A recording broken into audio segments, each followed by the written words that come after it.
കർത്താവേ, നിൻ സ്നേഹിതനിവിടെ രോഗാതുരനായി ക്ലേശിക്കുന്നു.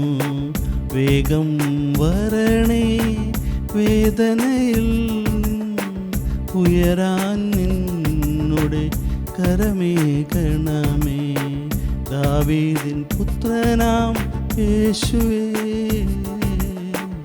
ഈ രോഗിയിൽ നീ കനിയണമേ. ജീവന്റെ